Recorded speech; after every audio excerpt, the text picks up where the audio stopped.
तो सहप्रेम सभी भक्तों को जय माता दी और मैं अंकित शास्त्री। तो आज की हमारी ये वीडियो बड़ी खास होने वाली है माताओं, बहनों, भाइयों के लिए कि हमारे घर में जैसे ही खाना बनता है, हम खाना खाते हैं, उसके बाद हमारे घर में महाभारत क्यों होता है। तो महाभारत हमारे घर में हो रहा है, हर घर में लड़ाई है, झगड़ा है, तो ऐसा क्यों हो रहा है? क्या हमारी कमी है रसोई घर में? ऐसी हम क्या गलतियां करते हैं? जानते हैं। इस पूरी वीडियो को अंत तक देखना, इस पूरी वीडियो में आपको पता चल जाएगा। तो आज के समय क्या है कि रसोई घर में शुद्धता नहीं रही है। कोई भी रसोई घर में आ रहा है, रसोई घर में हमेशा पर्दा होना चाहिए, किसी को भी रसोई घर में प्रवेश नहीं देना चाहिए। और माताओं, बहनों, भाइयों को चाहिए कि नहाकर ही हमेशा रसोई घर में जाएं, नहाकर जाएं, फिर साफ सफाई करें, अन्नपूर्णा माता का ध्यान करें, उसके बाद भोजन बनाएं। और आज के समय क्या होता है कि उठने के लिए समय अधिक लग गया, बच्चों को अब स्कूल की देरी हो रही है। अब माताएं क्या करती हैं, बड़े गुस्से से रोटी बनाती हैं और वही रोटी बच्चे खा लेते हैं, उसका पति खा लेता है, घर में सभी लोग खा लेते हैं। अब रोटी खाने के बाद बड़े गुस्से से रोटी बनाई, जैसे ही रोटी अंदर गई उसी समय घर में उसके बाद महाभारत छिड़ जाता है, सभी लोग आपस में लड़ने लगते हैं। तो ऐसा क्यों होता है? क्योंकि साधु संत कहते हैं जैसा खाओगे अन्न वैसा होगा मन। अन्न को बड़ा पवित्र रखना चाहिए।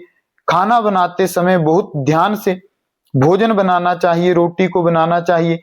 एक बड़े विद्वान संत हुआ करते थे, बचपन से हमारा आना जाना उनके पास रहा।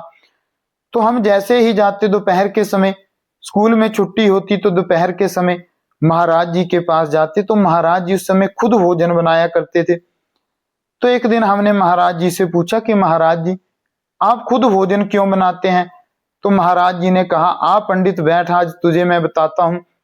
तो महाराज जी ने कहा कि लोग क्या करते हैं, रोटी बनाते समय गुस्सा करते हैं, गालियां देते हैं। अब क्या होता है, वो सारा गुण उस रोटी में चला जाता है और जैसे ही वो आदमी रोटी खाएगा तो वो भी गुस्सा करेगा, गालियां देगा, बुरे बुरे वचन करेगा। तो महाराज जी कहते हैं इसी डर से मैं किसी के हाथ का बना भोजन नहीं खाता हूं। पंडित जी याद रखना, स्वयं अपने हाथों से भोजन बनाकर ग्रहण करना, अन्न की शुद्धता होगी, मन स्वयं शुद्ध हो जाएगा। तो माताओं, बहनों को चाहिए कभी गुस्सा करके भोजन ना बनाएं, प्रेम पूर्वक। और रसोई घर में मोबाइल लेकर भी नहीं जाना चाहिए। हम क्या करते हैं, रोटी बनाते हैं, ससुराल में बात कर रहे, रिश्तेदारों से बात कर रहे, दोस्तों से बात कर रहे, ऐसी गलती भी कभी नहीं करनी चाहिए। यदि आप मोबाइल लेकर रसोई घर में चले भी गए तो उसमें भगवान के सुंदर सुंदर भजन लगाओ और रोटी बनाते समय राम राम कहते रहो, सीता राम कहते रहो। आप 6 महीने ऐसा करना, आपके घर में स्वयं ही संस्कार आ जाएंगे, आपके घर से महाभारत दूर चला जाएगा, रामायण की बातें होंगी, गीता की बातें आपके घर में होने लगेंगी। और रोटी बनाने के बाद पहली रोटी गाय को, अंतिम रोटी कुत्ते को दें।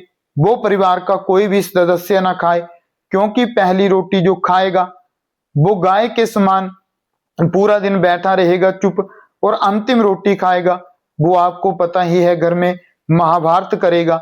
तो इससे अच्छा है कि गौ को और कौओं को और कुक्कर को, कुत्ते को अवश्य रोटी हमें देनी चाहिए।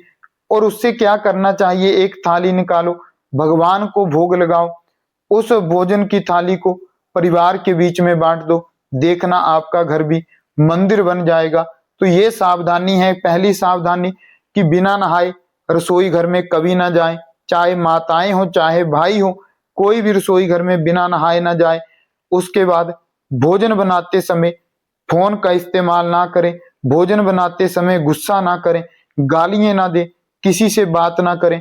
भोजन बनाएं तो केवल रोटी आप लगा रहे हैं, राम राम कहें, सीता राम कहें, इस भाव से रोटी बनाकर रखनी चाहिए रसोई घर में।